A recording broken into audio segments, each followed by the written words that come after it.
وَإِذْ قُلْنَا ادْخُلُوا هَٰذِهِ الْقَرْيَةَ فَكُلُوا مِنْهَا حَيْثُ شِئْتُمْ رَغَدًا وَادْخُلُوا الْبَابَ سُجَّدًا وَقُولُوا حِطَّةٌ نَغْفِرْ لَكُمْ خَطَايَاكُمْ وَسَنَزِيدُ الْمُحْسِنِينَ فَبَدَّلَ الَّذِينَ ظَلَمُوا قَوْلًا غَيْرَ الَّذِي قِيلَ لَهُمْ فَأَنزَلْنَا عَلَى الَّذِينَ ظَلَمُوا رِجْزًا مِّنَ السَّمَاءِ بِمَا كَانُوا يَفْسُقُونَ۔ اوپر والی آیت میں بنی اسرائیل کے حالات کا اور واقعات کا تذکرہ گزرا کہ اللہ تعالیٰ نے حضرت موسیٰ علیہ السلام کو حکم دیا کہ آپ قوم بنی اسرائیل کو لے کر فلسطین جائیں اور فلسطین کے اوپر جالوت کی جو حکومت اور اس کا قبضہ ہے اس کو وہاں سے، اس کے ناپاک قبضے کو وہاں سے ہٹائیں۔ جب حضرت موسیٰ علیہ السلام مصر سے نکل کر دریائے نیل کو پار کر کے اور فلسطین کے قریب پہنچے تو قوم بنی اسرائیل نے دیکھا کہ یہ جالوت کی قوم بڑی ڈھیل ڈال اور بڑی طاقتور قوم ہے، اس سے مقابلہ بظاہر مشکل ہے، تو ان لوگوں نے صاف طور سے انکار کر دیا، جس کے نتیجے میں، جس کی سزا میں اللہ تعالیٰ نے 40 سال تک میدان تیہ میں ان کو بھٹکایا، اور میدان تیہ میں وہ جو ہے بھٹکتے رہے 40 سال تک۔ پھر اللہ تعالیٰ نے اپنی جو ان کی توبہ قبول فرمائی اور پھر حکمت عملی کے ذریعے سے جالوت سے فلسطین کو آزاد کیا۔ جب جالوت کا قبضہ وہاں سے ختم ہو گیا تو اللہ تعالیٰ نے انہیں قوم بنی اسرائیل سے کہا کہ تم متواضعانہ شان سے بیت المقدس میں داخل ہونا۔ وَإِذْ قُلْنَا ادْخُلُوا هَٰذِهِ الْقَرْيَةَ، اور وہ وقت یاد کرنے کے قابل ہے جب کہ ہم نے بنی اسرائیل سے کہا کہ تم لوگ اس گاؤں میں داخل ہو جاؤ۔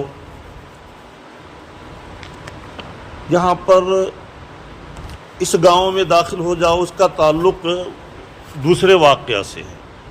اس آیت کا تعلق اس سے ہے کہ جب میدان تیہ میں ان لوگوں کو اللہ کی طرف سے من و سلوہ ملتا رہا اور جنتی کھانا یہ 40 سال تک کھاتے رہے، تو اب ان لوگوں نے کہا کہ ہم لوگ ایک قسم کے کھانے پر آخر کب تک برداشت کریں گے اور ایک قسم کا کھانا کب تک کھاتے رہیں گے؟ روزانہ ہم مٹن بریانی ہی کھائیں گے تو پھر ظاہر بات ہے عمدہ سے عمدہ کھانا روزانہ کھائیں تو پھر جو ہے اکتا جاتا ہے آدمی۔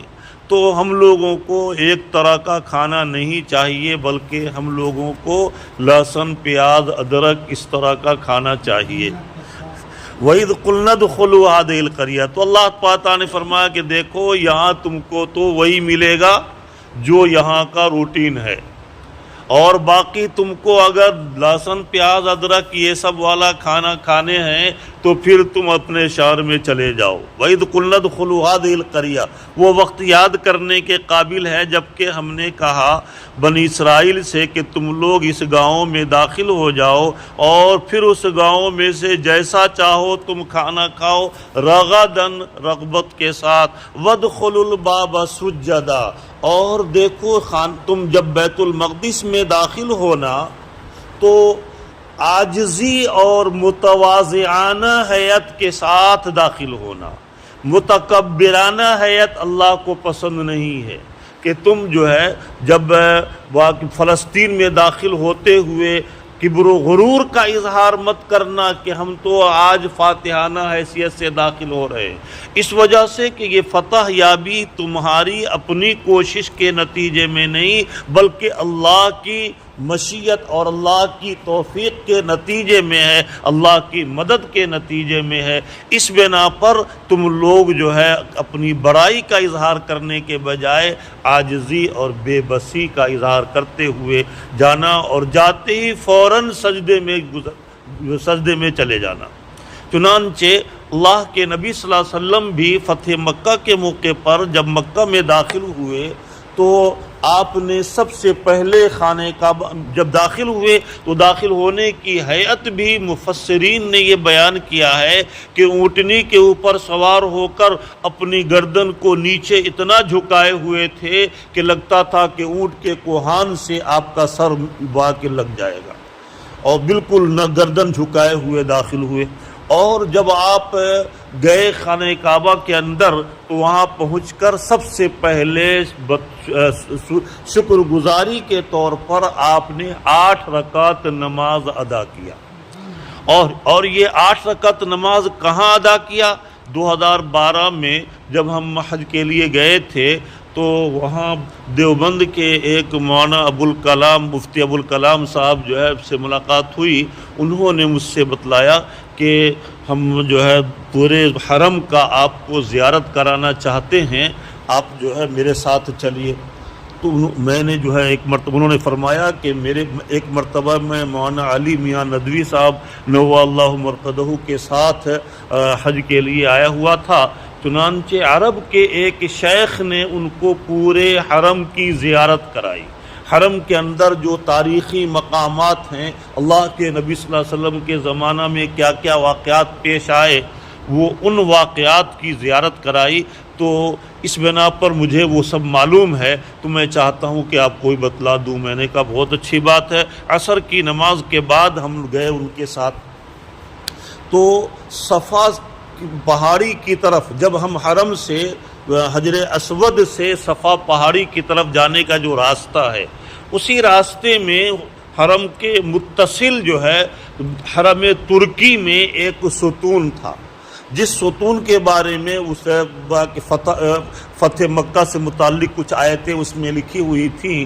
تو اس ستون کے بارے میں انہوں نے بتلایا کہ یہیں پر اللہ کے نبی صلی اللہ علیہ وسلم نے سب سے پہلے مکہ میں داخل ہونے کے بعد 8 رکعت جو ہے صلاۃ الشکر ادا فرمایا تھا۔ اور اس کی مناسبت سے حرم ترکی میں ترکی بادشاہ نے جو ہے اس کی مناسبت سے آیت لکھ دیا تھا ستون کے اوپر۔ اس طریقے سے بہت ساری چیزوں کو تقریباً 10-15 جگہوں کے بارے میں انہوں نے نشاندہی کیا کہ اللہ کے نبی صلی اللہ علیہ وسلم کے زمانہ میں اس طرح کا واقعہ اس مقام پر پیش آیا تھا۔ لیکن اور حرم ترکی میں وہ ترکی کے بادشاہ نے وہ اس کی نشانی کو باقی رکھا تھا، لیکن اب جب حرم کی دوبارہ توسیع ہوئی ہے تو اس توسیع میں وہ حرم ترکی کا حصہ سب ختم ہو گیا، جس کی بنا پر اب وہ علامت اور نشانی باقی نہیں رہی۔ تو بہرحال اصل یہ بتلانا ہے کہ اللہ کے نبی صلی اللہ علیہ وسلم بھی اسی ہیئت میں داخل ہوئے فتح مکہ کے موقع پر خانہ کعبہ میں۔ چنانچہ کہا گیا ان سے کہ تم لوگ وادخلوا الباب سجدا، اور تم بیت المقدس کے اندر دعا کے جو ہے داخل ہو سجدہ کرتے ہوئے، وقولوا حطۃ نغفر لکم۔ حطہ کے معنی آتے ہیں ہم معافی چاہتے ہیں، تو وقول اور تم لوگ یہ کہو کہ حطۃ اے اللہ ہم معافی چاہتے ہیں، تو نغفر لکم خطایاکم، ایسا اگر تم کرو گے اور اس کیفیت میں بیت المقدس میں داخل ہوگے تو ہم تمہارے قصوروں کو معاف کر دیں گے، تمہاری لغزشوں کو درگزر کر دیں گے۔ وسنزید المحسنین، اور ہم جو ہے احسان اور طاعت کے کام کرنے والوں کے اجر و ثواب میں اضافہ کر دیا کرتے۔ جو بھی کوئی طاعت کا کام کرتا ہے، اس امت کے لیے اللہ کی طرف سے یہ انعام ہے کہ ایک نیکی کا اگر نیک کام کرتا ہے اس پر عام دنوں میں 10 گنا اجر و ثواب لکھا جاتا ہے، اور رمضان کے مہینے میں اس میں 10 کے بجائے 70 گنا اضافہ ہو جاتا ہے۔ ایک نیک کام کرنے پر 10 گنا اس امت کو اجر و ثواب تو ملتا ہی ہے، یہ ضابطہ ہی طے کر دیا ہمیشہ کے لیے، من جاء بالحسنۃ فلہ 10 امثالھا، جو ایک نیک عمل کرے گا اس کو 10 گنا بدلہ ملے گا۔ لیکن یہ تو عام دنوں کے اعتبار سے ہے، رمضان میں 1 کا 10 کے بجائے 70 گنا، بعض علماء کی رائے تو یہ ہے کہ اس میں 70 گنا اضافہ ہو جاتا ہے، تو گویا کہ 10 گنا کا جو 10 گنا جو ملتا تھا عام دنوں میں، اس کا 10 گنا کا اضافہ ہو جاتا ہے 70 گنا۔ تو بہرحال ایک نیکی پر 70 کے بجائے 700 نیکی کا جو ثواب ملے گا، یہ اس ضابطے کے اعتبار سے رمضان میں۔ وَسَنَزِيدُ الْمُحْسِنِينَ، ہم طاعت کے کام کرنے والوں کے اجر و ثواب میں اضافہ ہم کرتے ہی رہتے ہیں، اخلاص کی بنیاد پر اللہ تعالیٰ اس میں اضافہ کرتے ہی رہتے ہیں، اور یہ اقل درجے کا ضابطہ بتایا گیا ہے، ورنہ مزید اخلاص کی زیادتی اور قوت کے اعتبار سے اس میں اور اضافہ ہو جاتا ہے۔ تو ان کو حکم دیا گیا تھا کہ تم سجدے کی حالت میں داخل ہونا، اور اس کے بعد پھر جو ہے کیا کرنا، حتۃ کہتے ہوئے داخل ہونا، لیکن ان ظالموں نے کیا کیا، ان کے مقدر میں ہی ہر چیز کو الٹا کرنا تھا۔ یہ جو ہے شرارت اور شرکش قوم تھی، جو ان کو یعنی ان کے اندر کجروی تھی، اور جو بھی کہا جاتا اس کے خلاف ہی ہمیشہ کرتے۔ چنانچہ بہت سمجھا کر اس قوم کو کہا گیا، لیکن فبدل الذین ظلموا قولا غیر الذی قیل لهم، چنانچہ ان لوگوں نے جنہوں نے ظلم کیا تھا اس قول کو بدل دیا جس کا ان کو حکم دیا گیا تھا، غیر الذی قیل لهم، یعنی اس قول کے علاوہ، اس جملے کے علاوہ اور اس کیفیت کے علاوہ اس کو بدل دیا جس کیفیت میں اور جن الفاظ کے ساتھ داخل ہونے کا ان کو حکم دیا تھا۔ چنانچہ ان لوگوں نے کیا بدل دیا؟ چنانچہ بعض مفسرین کی رائے یہ ہے کہ وہ سرین کے بل سجدہ کے اندر سجدہ کی کیفیت میں داخل ہونے کے بجائے سرین کے بل گھسیٹ کر داخل ہوئے، اور اس کے بعد ان کی زبان پر حتۃ کہ بھئی ہم معافی چاہتے ہیں، یہ کہنے کے بجائے کہ اکثر مفسرین نے یہ نقل کیا ہے کہ حبۃ فی شعرۃ، کہ گیہوں کے دانے، اس طرح کے الفاظ جو ہے انہوں نے اپنی زبان سے دہرایا کہ اور اس طرح کے الفاظ کہتے ہوئے اندر داخل ہوئے۔ چنانچہ اللہ کی طرف سے اس شرکشی پر فوراً گرفت ہو گئی۔ ہمارے اوپر اللہ کا عذاب گناہوں کے فوراً بعد نہیں ہوتا، یہ اللہ کا بہت بڑا انعام ہے، ورنہ پچھلی قوموں پر ادھر گناہ کیا اور ادھر فوراً سزا، نقد سزا مل جایا کرتی تھی۔ چنانچہ اللہ تعالیٰ فرماتے ہیں فَأَنزَلْنَا عَلَى الَّذِينَ ظَلَمُوا رِجْزًا مِّنَ السَّمَاءِ بِمَا كَانُوا يَفْسُقُونَ، چنانچہ ہم نے ان ظالم قوموں پر آسمان سے عذاب کا ایک حصہ نازل کر دیا، بما کانوا یفسقون، ان کے فسق و فجور اور شرکشی کی بنا پر عذاب کیا نازل ہوا۔ چنانچہ مفسرین نے لکھا ہے کہ ان کے اوپر پلیگ کی بیماری، کالرا کی بیماری مسلط کر دی گئی، جس میں فوراً واقع چند گھنٹوں میں 3000 واقع جو ہے بنی اسرائیلی ختم ہو گئے۔ پھر اللہ کے نبی نے دعا کیا ہے کہ موسیٰ علیہ السلام نے، ہارون علیہ السلام نے مل کر کے اللہ تعالیٰ سے دعا کیا، اللہ تعالیٰ نے اس بیماری کو ان سے دفع کر دیا، دور کر دیا۔ تو رجزن سے مراد جو ہے وہی پلیگ کی بیماری، اکثر مفسرین نے نقل کیا ہے کہ پلیگ کی بیماری ان کے اوپر، کالرا کی بیماری ان کے اوپر مسلط کر دی۔ وَإِذِ اسْتَسْقَىٰ مُوسَىٰ لِقَوْمِهِ فَقُلْنَا اضْرِب بِّعَصَاكَ الْحَجَرَ، اس سے پہلے یہ گزر چکا ہے کہ بنی اسرائیل جب دریائے نیل کو پار کر کے اور باہر آئے تو ان کو یہ فرعون تو دریائے نیل میں ڈوب کر جہنم رسید ہو گیا، اس کی ناش کو اللہ تعالیٰ نے لوگوں کی عبرت کے سامان کے لیے محفوظ رکھا ہے۔ 300 سال تک اس کی ناش، فرعون کی ناش جو ہے دریائے نیل کے اندر ڈوبی رہی، اور 300 سال کے بعد پھر جو ہے اس کو دریا نے بھی سب کنارے پھینک دیا، اس نے بھی قبول نہیں کیا۔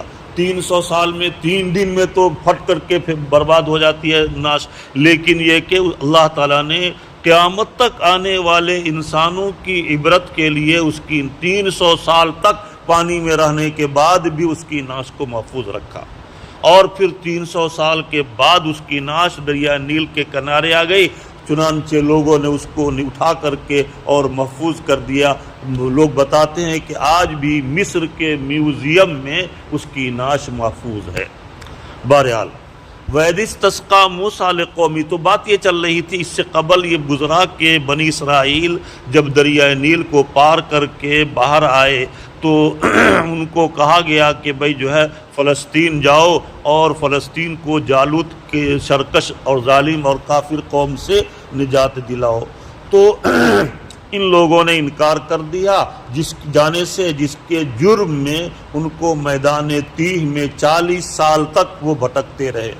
40 سال تک اللہ تعالیٰ نے ان کے لیے کھانے کا انتظام تو یہ کیا کہ من و سلوہ آسمان سے اترتا رہا، اور پینے کا انتظام پھر کیا ہوا تو اس کا یہاں پر تذکرہ آ رہا ہے کہ وَإِذِ اسْتَسْقَىٰ مُوسَىٰ لِقَوْمِهِ، اور جب حضرت موسیٰ علیہ السلام نے اپنی قوم کے لیے سیرابی کی چیز یعنی پانی کی درخواست کی کہ بھئی میری قوم کو پینے کے لیے اس تیہ کے میدان میں کچھ کہیں پر پانی کا انتظام نہیں ہے، لہذا اس کے لیے کیا کیا جائے۔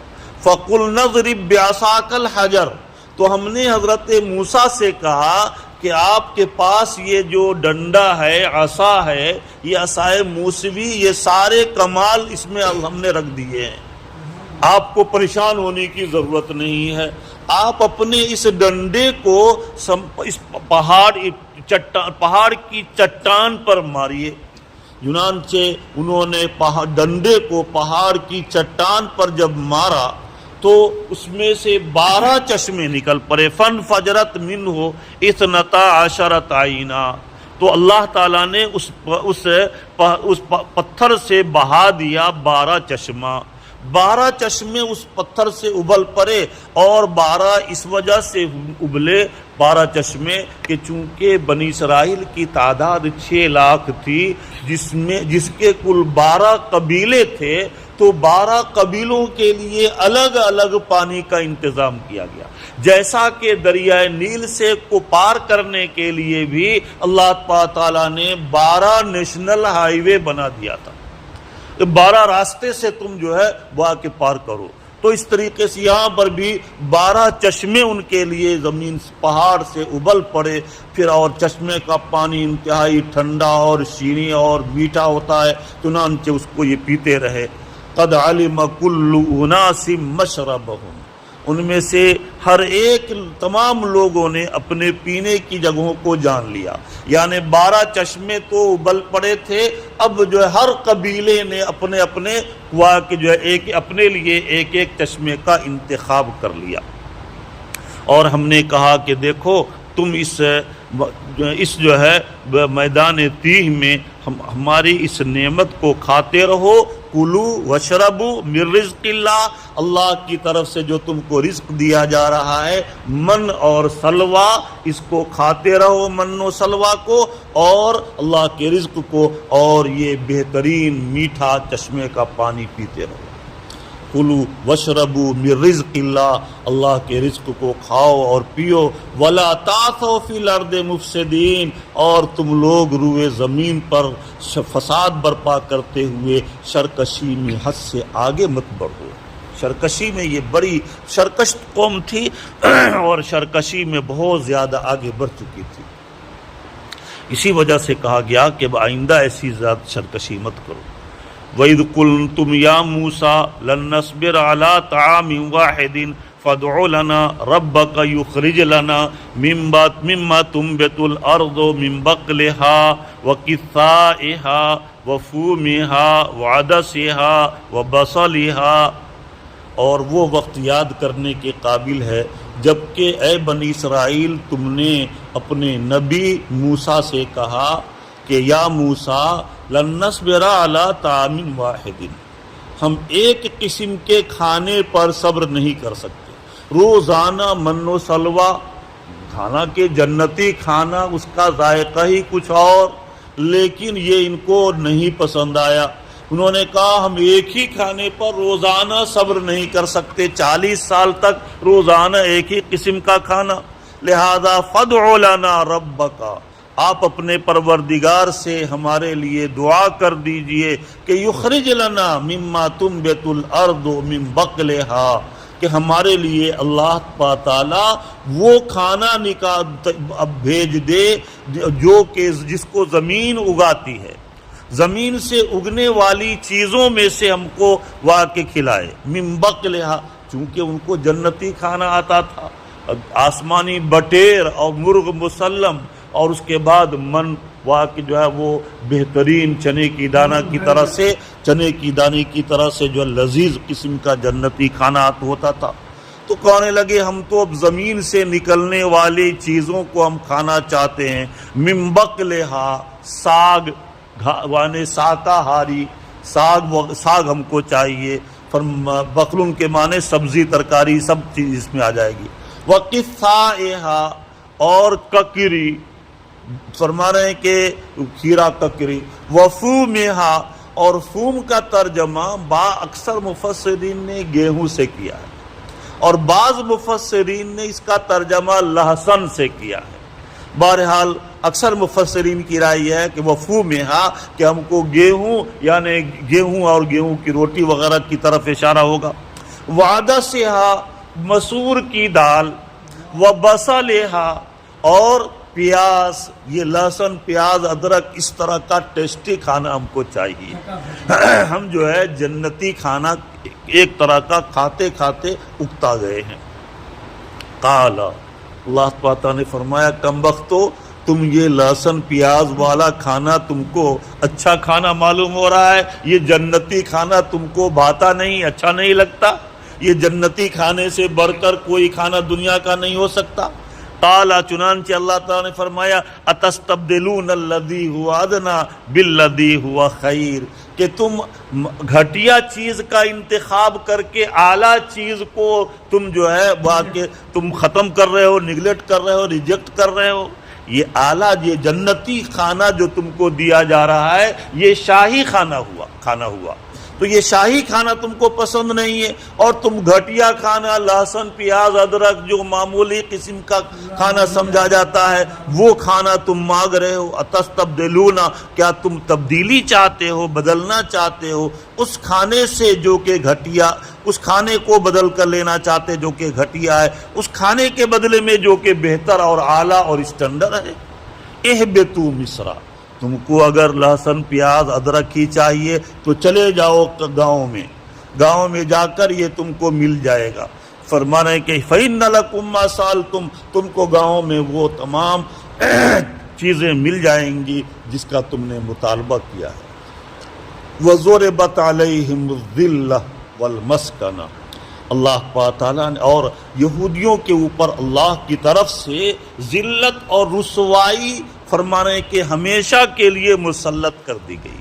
چنانچہ آج بھی چاہے پوری دنیا میں پیسے میں سب سے آگے اور اسی طریقے سے ٹیکنالوجی میں سب سے آگے یہ یہود قوم ہے، لیکن پوری دنیا میں سب سے زیادہ ذلیل قوم اگر کوئی ہے تو یہ یہود کی قوم ہے۔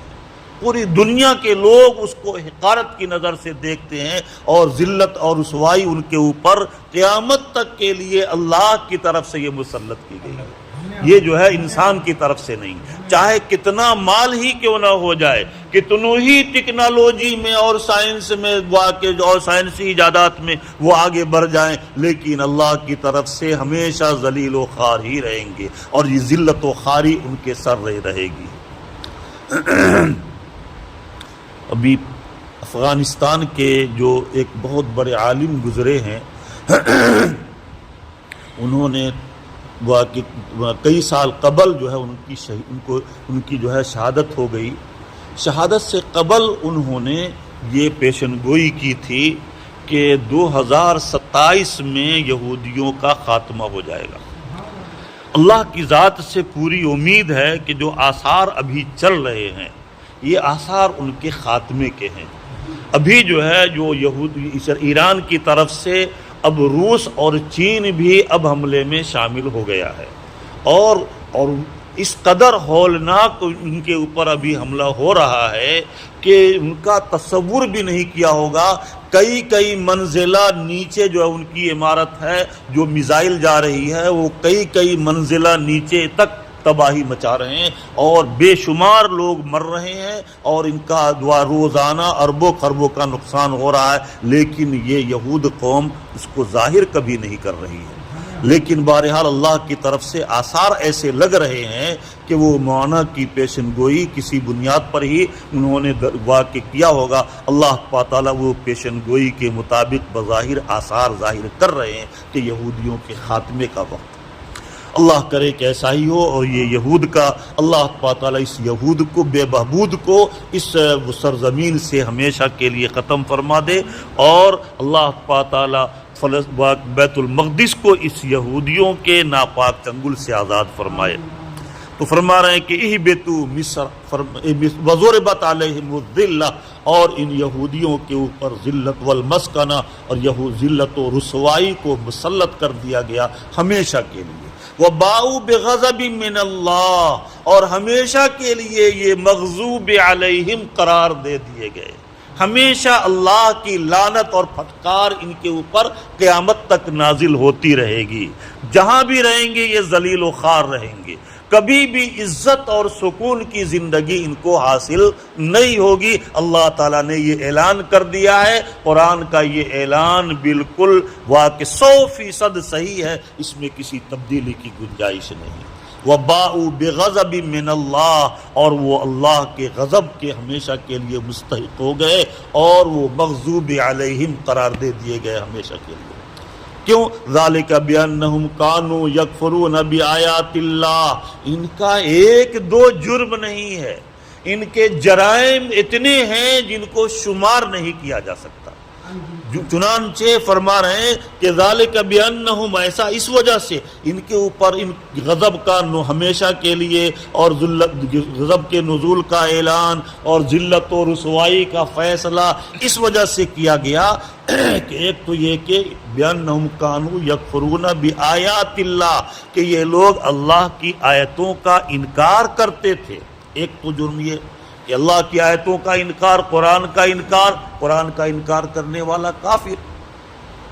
اس وقت جو ایران کے اندر جس کی حکومت ہے، یہ خامنائی، یہ بھی جو ہے اثنا عشری میں سے ہے. اور اثنا عشری کا عقیدہ یہ ہے، شیعوں کا جو فرقہ اثنا عشری، اس کا عقیدہ یہ ہے کہ قرآن یہ جو ہے 40 پارے تھے. 10 پارے یہ امام غائب صاحب علیہ باللہ لے کر چلے گئے ہیں غار میں.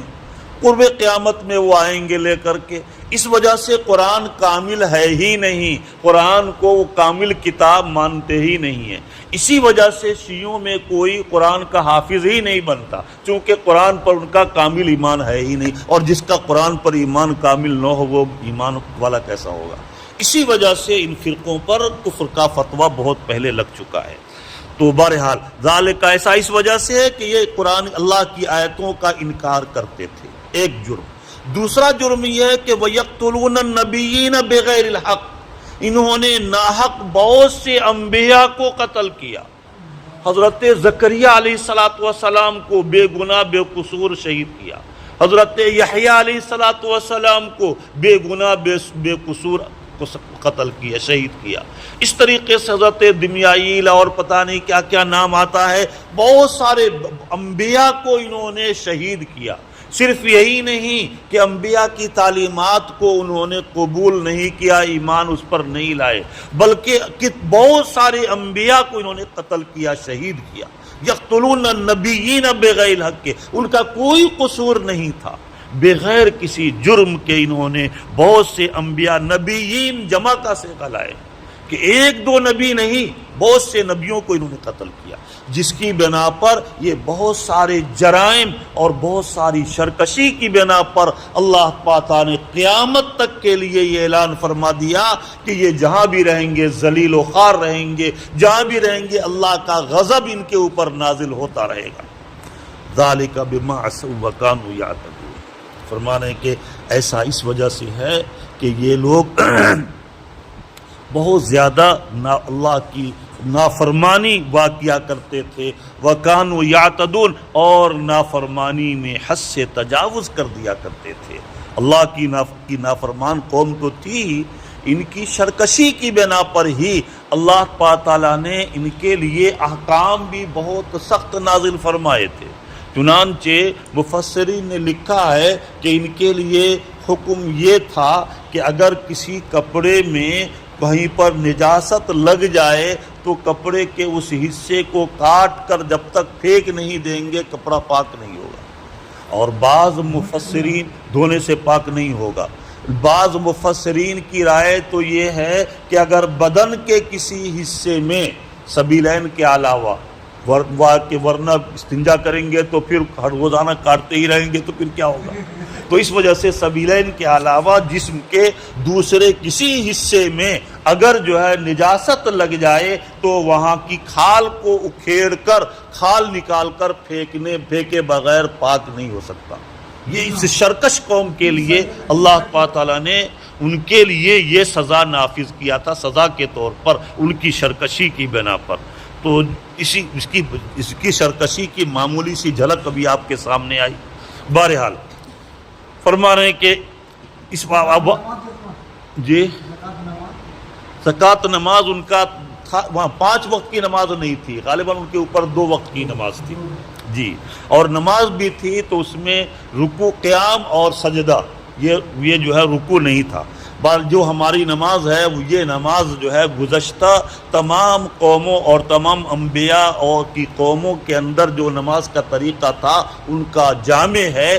کسی کے اوپر 1 وقت کی نماز، کسی کے اوپر 2 وقت کی نماز فرض کی گئی، اور ہمارے اوپر 5 وقت کی نماز فرض کی گئی۔ گویا کہ گزشتہ تمام انبیاء کی قوموں کا مجموعہ اس امت کو دیا گیا، چونکہ اللہ تعالیٰ کو اس امت کے مقام اور مرتبے کو بڑھانا تھا۔ اسی وجہ سے اللہ تعالیٰ نے اللہ کے نبی صلی اللہ علیہ وسلم کو شب معراج میں جب بلایا گیا اور اللہ تعالیٰ کا قرب حاصل ہوا، اللہ تعالیٰ سے شرف تکلم حاصل ہوا، تو اللہ کے نبی صلی اللہ علیہ وسلم کو رنج اور صدمہ ہوا کہ ہم تو آ گئے اللہ سے ہم کلامی کا شرف حاصل کرنے کے لیے، لیکن میری امت اس شرف سے محروم رہے گی۔ چنانچہ مفسرین نے لکھا ہے کہ اللہ کے نبی صلی اللہ علیہ وسلم جب شب معراج میں گئے تو اللہ تعالیٰ نے اپنے لاڈلے نبی سے کہا کہ کوئی دوست کسی دوست کے یہاں جاتا ہے تو کیا لے کے جاتا ہے؟ کچھ ہدیہ لے کے جاتا ہے، تحفہ ٹھاکل کا پیڑا لے کے جاتا ہے، برفی کچھ نہ کچھ لے کے جاتا ہے۔ تو کوئی دوست اپنے دوست کے یہاں جاتا ہے تو کچھ ہدیہ لے کے جاتا ہے۔ آپ جو ہے میرے یہاں اپنے محبوب کے ہاں آئے ہیں تو کیا ہدیہ لے کر آئے؟ اللہ تعالیٰ نے اپنے نبی سے پوچھا کیا ہدیہ لے کر آئے؟ اب ظاہر بات ہے اللہ تعالیٰ پیڑا تو اور برفی تو کھاتے نہیں ہے، تو اللہ کی شایان شان ہدیہ ہونا چاہیے، ورنہ جس کو جو ہے ایسا ہدیہ پیش کرنا جو اس کے سامنے والے کے مصرف کا نہ ہو، یہ کوئی فائدہ نہیں اس سے۔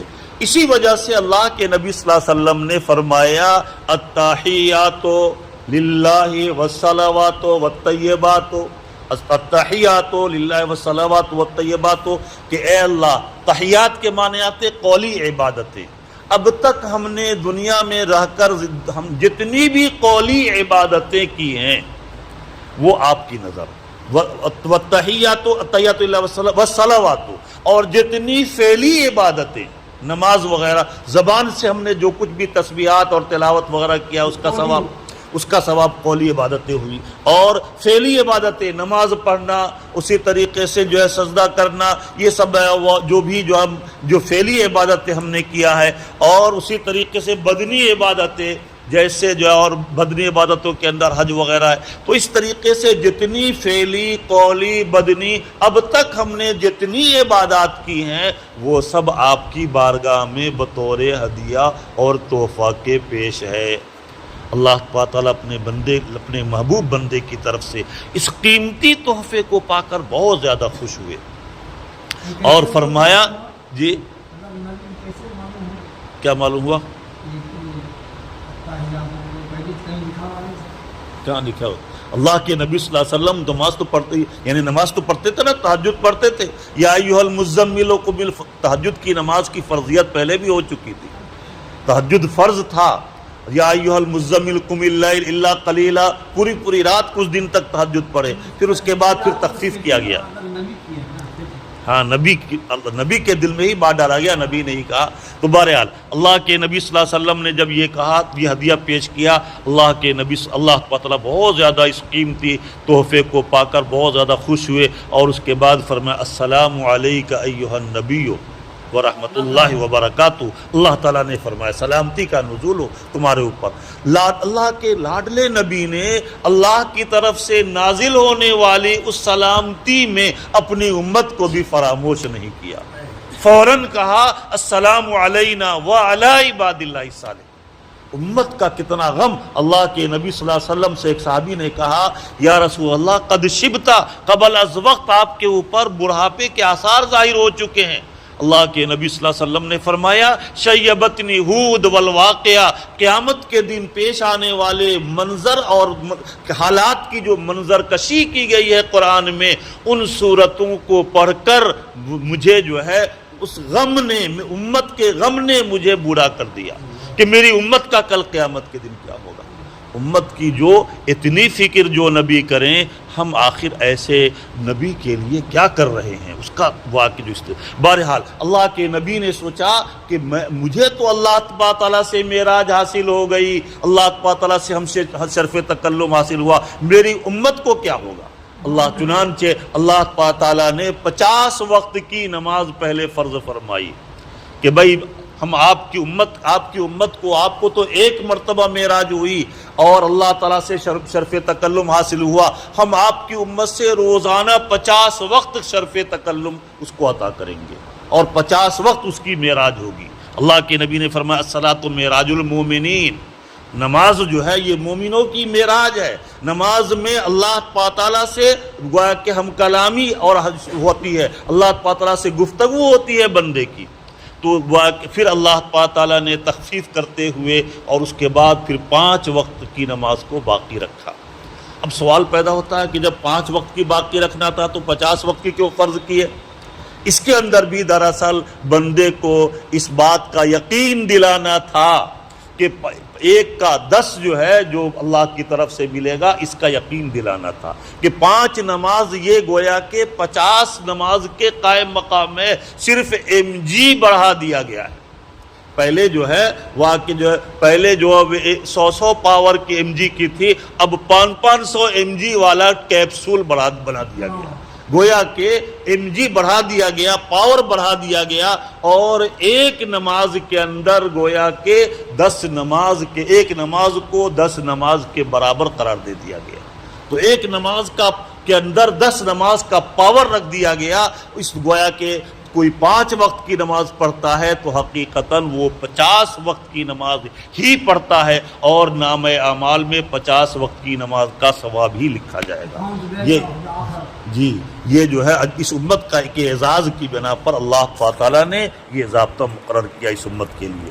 اللہ تعالیٰ ہمیں اور آپ کو اپنی رضا اور محبت نصیب فرمائے، اور جو لاڈلے نبی نے اپنی امت کے لیے اتنی قربانی دی اور اتنی فکر کیا، ہمیں بھی اپنے نبی کے لیے کثرت سے درود شریف پڑھتے رہنے کی توفیق عطا فرمائے.